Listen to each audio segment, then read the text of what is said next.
اعوذ باللہ من الشیطان الرجیم بسم اللہ الرحمن الرحیم۔ آج ہم الحمدللہ 16ویں جو روزہ ہے اس کی تلاوت کرنے جا رہے ہیں۔ یہ جو نماز تراویح وہ ہوگی تو اس میں جو ہمارا قرآن پاک کا جو حصہ پڑھا جائے گا اس میں سورۃ النمل ہے، سورۃ قصص ہے اور سورۃ العنکبوت ہے۔ سب سے پہلے اس سے پہلے میں قبل بتانا چاہتا ہوں کہ سورۃ النور کل جو ہم نے اس میں پڑھا تھا اس میں ایک بہت حصہ تھا اہم جو مجھے ذہن سے اتر گیا، تو اس میں 10 آیات کریمہ حضرت اماں عائشہ صدیقہ رضی اللہ تعالیٰ عنہ جو ام الہات المومنین ہماری مائیں ہیں تو ان کے بارے میں ہے جن کو ان کے اوپر تہمت لگائی گئی تھی تو اس تہمت کی اللہ پاک نے قرآن پاک کے ذریعے اس کو رد کیا، تو یہ تھا۔ اور پھر یہ جو سورۃ نور ہے اور اس کے بارے میں آتا ہے کہ آپ صلی اللہ علیہ وسلم نے بھی فرمایا اور حضرت اماں عائشہ صدیقہ وہ بھی فرماتی تھی کہ اپنے مردوں کو چاہیے کہ سورۃ المائدہ اس کی تلاوت کریں اور اس کو سمجھیں ترجمے کے ساتھ، اور عورتوں کو چاہیے کہ سورۃ النساء اس کو پڑھیں اپنی تربیت کے لیے۔ پھر اسی طرح یہ جو سورۃ نور ہے یہ بھی اسی طرح کی ایک تربیت، اس میں پردے کا حکم ہے سارا، شریعت میں جتنے احکام ہیں یعنی اجازت لے کے جانا ہے، کسی کے گھر جانا ہے وہ ہے، اور اسی طرح الطلاق وہ بھی عورتوں کے ریلیٹڈ ہے۔ تو یہ 3 جو صورتیں ہیں سورۃ النساء، سورۃ النور اور سورۃ الطلاق یہ عورتوں کے ریلیٹڈ ہے، تو وہ حکم ہے کہ ان کو پڑھا کریں۔ اب سورۃ النمل اس میں آتے ہیں، تو اس میں اس کی ابتدا بھی حروف مقطعات سے ہے۔ اعوذ باللہ من الشیطان الرجیم بسم اللہ الرحمن الرحیم۔ تو حروف مقطعات ہم نے پڑھا تھا کہ یہ وہ آیات ہوتی ہیں کہ اس میں کوڈ ورڈ ہے، اللہ اور آپ صلی اللہ علیہ وسلم کے درمیان کوڈ ورڈ ہے، اور اس میں قرآن پاک کی حقانیت اور عظمت یہ اس کو اجاگر کرنا ہوتا ہے۔ تو اس میں بھی حضرت موسیٰ علیہ السلام ان کا ذکر آتا ہے شروع میں کہ وہ پھر انہوں نے وہاں پہ ایک چنگاری دیکھی اور اس چنگاری کو لے کے وہ پھر اپنی ان کو جب عصا عطا کر دیا گیا تھا وہ سانپ بن گیا، اور اسی طرح تو پھر ان کو حکم ہوا کہ وہ پھر فرعون کے دربار میں گئے۔ اس طرح یہ سلسلہ چلتا رہتا ہے۔ آگے پھر جا کے یہ ہو جاتی کہ ووارث سلیمان و داؤد، حضرت داؤد علیہ السلام ان کے جو بیٹے تھے سلیمان علیہ السلام، حضرت داؤد علیہ السلام وہ نبی بھی تھے بادشاہ بھی تھے، ان کے بیٹے حضرت سلیمان علیہ السلام وہ نبی بھی تھے اور بادشاہ بھی تھے۔ تو ان کو بیسیکلی نمل کا مطلب ہے چونٹی، تو ان کا ایک واقعہ بڑی ڈیٹیل کے ساتھ وہ یہ تھا کہ وہ جب تخت پہ بیٹھتے تھے ان کا تخت اتنا بڑا تھا کہ وہ کہتے ہیں کہ 2-3 کلومیٹر اس کی وہ ہوتی تھی وہ جو تخت تھا، اور وہ اڑتا تھا، ہوا میں اڑتا تھا، ہوا بھی ان کے تابع تھی، جن بھی تابع تھے، انسان بھی ان کے تابع تھے، اور پلس یہ جو پرندے ہیں یہ بھی ان کے تابع تھے۔ تو وہ اپنے تخت پہ اڑ کے بعض اوقات تو ہوا میں اڑ کے جاتے تھے، بعض اوقات ویسے پیدل ان کا جو قافلہ گزر رہا تھا، تو چیونٹیوں آگے تھی، ایک وادی تھی چیونٹیوں کی، تو وہاں سے ایک جو چیونٹی کی سردار تھی ایک لنگڑی چیونٹی، اس نے جب وہ آہٹ سنی تو اس نے باقیوں کو کہا کہ حضرت داؤد علیہ السلام اور ان کا لشکر آ رہا ہے، تو آپ لوگ اپنے بلوں میں چلے جاؤ، وہ کہیں کچل نہ دے آپ کو۔ تو یہ بات حضرت سلیمان علیہ السلام نے سن لی، انہوں نے سنا تو انہوں نے پھر اللہ پاک کا شکر ادا کیا۔ پھر اس کے بعد آگے ڈیٹیل ہے کہ ایک دفعہ وہ بیٹھے تھے اپنا تخت لگا کے، ان کے تخت میں پرندے بھی ہوتے تھے، جنات بھی ہوتے تھے، وہ سارے ایک ترتیب کے ساتھ ایک پورا ایک اسٹیج سجتا تھا۔ تو ایک پرندہ تھا، وہ انہوں نے دیکھا نا تو ایک پرندہ غائب ہے، ہدہد اس کا نام تھا، تو فرمایا وہ جو پرندہ نام لیا، پرندوں کے بھی نام ہوتے ہیں، تو نام لیا کہ وہ والا پرندہ نظر نہیں آ رہا وہ کدھر ہے، تو آپ نے فرمایا کہ وہ اگر آئے گا تو میں اس کو سجا دوں گا، اس کو ذبح کر دوں گا، یا مجھے کوئی ایسی خوشخبری سنائے ہو۔ تو وہ پرندہ آیا، اس سے پوچھا گیا آپ کدھر تھے، تو وہ کہتے کہ میں بلقیس، وہ کوئی اور قریبی کوئی علاقہ تھا یا دور کا، تو وہاں پہ ایک سبا تخت بلقیس ایک وہاں پہ تخت خاتون تھی، ان کے پاس بڑی دولت تھی، بڑی وہ بھی وہاں کی بادشاہ تھی، لیکن وہ شرک کرتے تھے، آگ کی پوجا کرتے تھے۔ تو آپ نے کہا کہ وہ آگ کی پوجا کرتے ہیں اللہ تعالیٰ کی بجائے۔ تو پھر آپ نے کیا کیا کہ جب مجھے بات سنی تو آپ نے خط لکھا، خط لکھ کے اس پہ بسم اللہ الرحمن الرحیم، یہ پہلی دفعہ اس میں آئی نا صورت میں، تو اس پہ لکھا اور اس پرندے کو کہا کہ آپ جا کے نا ادھر ان کے آگے پھینک دینا، پھر دیکھنا کہ وہ اس کا کیا رد عمل کرتے ہیں۔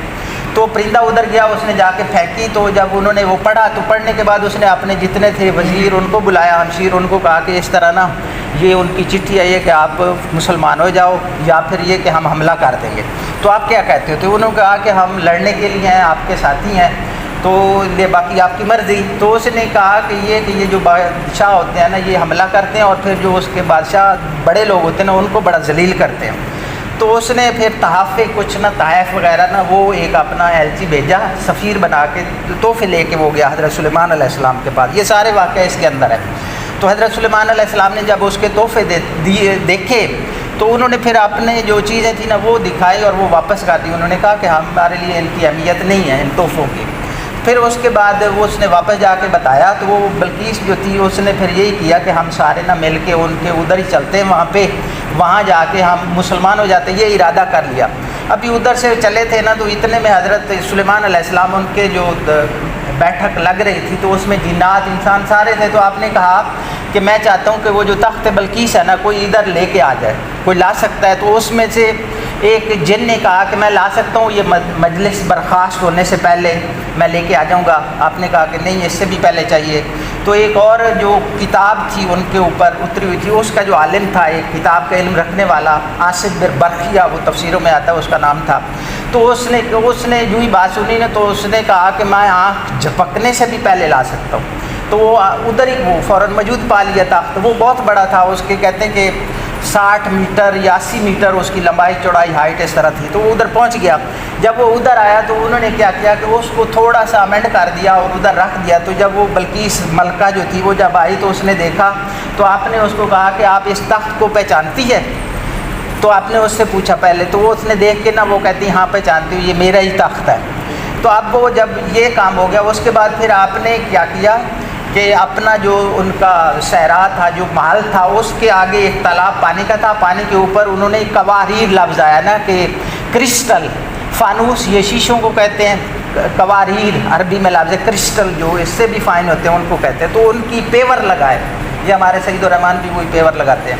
تو ایک فرش بٹھا دیا، تو اب وہ جب اس سے اوپر گزرنے لگی، شیشوں کے نیچے پانی تھا تو اس نے سمجھا یہ پانی کا تالاب ہے، تو اس نے اوپر اٹھا لینا کپڑے۔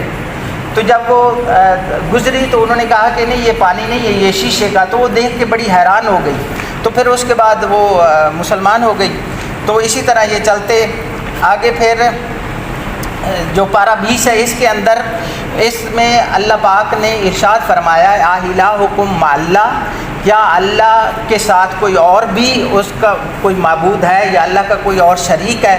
یہ 5 مرتبہ یہ لفظ آیا ہے اور ان کو کہتے ہیں دلائل اور براہین، یعنی اللہ تعالیٰ نے استفہامیہ یا کوشچن کے انداز میں نا ہمیں مخاطب کیا ہے کہ یہ اللہ تعالیٰ اتنی عظمت ہے، یہ کام کرتا ہے، تو کیا اس کے علاوہ اور بھی کوئی ہے؟ تو یہ میں ادھر سے پڑھ دیتا ہوں۔ اس میں جو پہلا آیا وہ یہ ہوا ہے کہ وہ اللہ جس نے آسمانوں اور زمین کو پیدا کیا ہے اور آسمان سے بارش برسا کر خوبصورت اور تر و تازہ باغات لہلاتے ہیں، وہ بہتر ہے۔ تو وہ فرمایا کہ کوئی اور ایسا کر سکتا ہے؟ پھر اس کے ساتھ فرمایا الہکم اللہ، کیا اللہ کے ساتھ اور بھی کوئی معبود ہو سکتا ہے؟ پھر اسی طرح دوسرا فرمایا کہ اللہ پاک نے زمین کو ایک قرارگاہ بنایا اور اس کے سینے میں نہریں چلائیں اور اس میں پہاڑ بنائے اور پھر میٹھا اور جو کھٹا پانی ہے اس کو علیحدہ علیحدہ کر کے رکھا، تو کیا اللہ تعالیٰ کے علاوہ کوئی اور بھی اس کے ساتھ ایسا معبود ہو سکتا ہے؟ پھر جو تیسری ہے اس میں فرمایا کہ تم اپنی بسی اور مجبوری کی حالت میں، بیماری کی حالت میں مجھے پکارتے اور میں تمہاری تکلیف کو دور کرتا ہوں، کیا میرے علاوہ کوئی اور بھی ہے؟ پھر اسی طرح فرمایا چوتھی میں کہ یہ جو بحر و بر ہے، خشکی اور تری، اس میں آپ کے لیے راستے بنائے اللہ پاک نے، اور بارش سے اوپر سے بارش جب آنے سے پہلے ہوائیں چلتی اور آپ کو خوشخبری ملتی ہے، تو کیا ایسا کام کوئی اور بھی کر سکتا ہے؟ تو یہ اللہ تعالیٰ کے ساتھ اور بھی کوئی شریک ہے؟ پھر اسی طرح 5ویں اس میں کہا کہ اللہ پاک نے انسان کی ابتدا مٹی سے کی تھی اور دوبارہ قیامت کے بعد پھر اس کو اسی طرح اٹھائے گا، تو اور پھر فرمایا کہ کیا اور بھی ہے اس کے علاوہ؟ پھر اسی طرح یہ چلتا رہتا ہے آگے۔ پھر بنی اسرائیل کا پھر اس میں ذکر آ جاتا ہے۔ تو اس کے بعد پھر آگے سورۃ قصص شروع ہو جاتی ہے۔ سورۃ قصص یہ مکی سورت ہے اور اس میں حضرت جو موسیٰ علیہ السلام اور فرعون اس کا ذکر ہے۔ پھر اس کے ساتھ قارون، ایک حضرت موسیٰ علیہ السلام اس کا قریبی ساتھی تھا، اس کا امت میں ہی تھا، تو اس کا ذکر ہے۔ اور یہ جو حضرت موسیٰ علیہ السلام اور فرعون کا جو اس کے اندر آیا یہ بڑی ڈیٹیل میں ہے، یعنی یہاں سے شروع ہوتا ہے دوبارہ پھر کہ وہ ان کی جو ماں تھی اس نے وہ ڈال دیا صندوق میں اور اس کو نہر کے اندر جاری کر دیا، تو پھر آپ کی ماں بہت بے چین تھی، تو اللہ پاک نے فرمایا آپ بے چین نہ ہو، ہم آپ کا دودھ بھی آپ سے پیے گا۔ تو وہ پھر اس کی بہن نے دیکھا، ان کو بتایا، وہ دودھ نہیں پی رہے تھے، تو فرمایا کہ میں ایک عورت کو جانتی ہوں، اس کو لے کے آتی ہوں، تو وہ اس کا یہ دودھ پی لے گا۔ تو پھر آپ ادھر آ گئیں، آپ نے اس کو دودھ پلایا۔ تو پھر چلتے چلتے جب آپ جوانی کی عمر کو پہنچ گئے تو وہ جو فرعون تھا، فرعون کی قوم کے جو لوگ تھے نا وہ قبطی کہلاتے تھے، قبطی، اور باقی جو دوسرے تھے معقوم جو ہوتے تھے نا وہ تھے بنی اسرائیل کہلاتے تھے۔ اب جو قبطی تھے نا ان کی آپس میں دو لوگوں کی لڑائی ہو رہی تھی، تو اس نے پکارا حضرت موسیٰ علیہ السلام کو کہ میری ہیلپ کرو۔ آپ نے ان کو مکہ مارا تو اس کی ڈیتھ ہو گئی۔ اب پھر اس طرح یہ ہوا کہ دوسرے دن پھر ایک اور آدمی، اسی آدمی کی کسی اور کے ساتھ لڑائی ہوئی تھی، تو پھر ان کو بلایا، یہ سارا لکھا ہوا ہے اس میں۔ پھر اس کو بلایا تو آپ نے پھر اس کی مدد نہیں کی، آپ نے کہا کہ یہ تو کوئی نا ہے ہی فسادی قسم کا، ہر ایک کے ساتھ وہ پھڈا پا رہا ہوتا ہے۔ تو پھر لوگوں نے کہا کہ آپ یہاں سے نکل جاؤ، یہ فرعون کو پتہ چل گیا تو وہ تو آپ کے پیچھے پڑ جائے گا، تو آپ وہاں سے چل پڑے۔ چل کے آگے پھر چلے گئے حضرت شعیب علیہ السلام کا جو علاقہ تھا وہاں پہ مدین، تو وہاں پہ یہ تھا کہ ایک حضرت شعیب علیہ السلام کی بیٹیاں تھیں، وہ بکریاں چروا کے، لوگ چرواہے کنویں سے پانی ڈول نکال رہے تھے تو وہ دور کھڑی تھیں۔ تو آپ نے ان کو کہا کہ آپ کیوں کھڑی ہو؟ تو وہ کہتی کہ یہ جب پانی بھر لیں گے نا تو پھر ہم یہ بھر سکیں گے، کیونکہ ہمارے پاس ہم تو نہیں کر سکتے، لوگ پانی پلا رہے ہیں۔ تو آپ نے پھر وہ ڈول پانی کا نکال کے ان کی بکریوں کو پانی پلایا۔ وہ پھر اپنے گھر گئیں اور انہیں گھر میں جا کے بتایا کہ ایک آدمی بڑا وہ طاقتور بھی ہے اور صالح بھی ہے، تو اس کو پھر ہم بلا کے لے آتے ہیں۔ تو انہوں نے پھر اپنے گھر لے کے گئے۔ تو پھر حضرت جو شعیب علیہ السلام نے کہا کہ آپ نا ادھر ہمارے گھر مزدوری پہ آپ ادھر کام کریں، تو وہ پھر وہاں پہ 8 سال پھر 2 سال اور لگا لیے، تو پھر آپ نے اپنی بیٹی کی شادی ان کے ساتھ کر دی۔ تو اس طرح وہ اپنی بیوی کو لے کے پھر دوبارہ واپس فرعون کی طرف آئے۔ تو یہ سارا اس کا واقعہ ہے۔ تو اسی طرح پھر آگے جو ہے قارون، وہ یہ تھا کہ اس کا خزانہ اتنا زیادہ تھا اور ایک بہت بڑی جماعت تھی، طاقتور لوگوں کی جماعت تھی جو اس کی چابیاں وہ اٹھا کے چلتے تھے، تو اس کو بڑا فخر تھا۔ لوگوں نے کہا کہ بھئی آپ اللہ تعالیٰ کی اطاعت کیا کرو، وہ اپنے اس پہ بڑا غرور کرتا تھا۔ تو لوگ چاہتے تھے کہ ہم بھی نا اسی طرح امیر بنیں۔ ایک دن وہ بڑا ٹھاٹھ کے ساتھ نکلا اپنے روب کے ساتھ، تو لوگ بھی یہی چاہتے تھے کہ ہم بھی اسی طرح امیر ہوں۔ تو وہ پھر اللہ پاک نے ایسا کیا کہ اس کے خزانے سمیت اس کا گھر اور سب کچھ زمین میں دھنسا دیا۔ جب دھنسا دیا تو پھر لوگ کہتے تھے کہ ہم اللہ پہ راضی ہیں، ہمارے لیے یہی کافی ہے۔ اس طرح کر کے یہ آیا ہے۔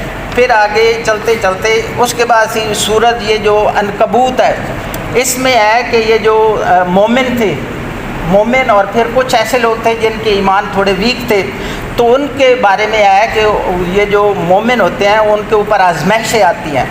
تو بس ہم یہیں پہ سلسلہ ختم کرتے ہیں۔ وما علینا الا البلاغ۔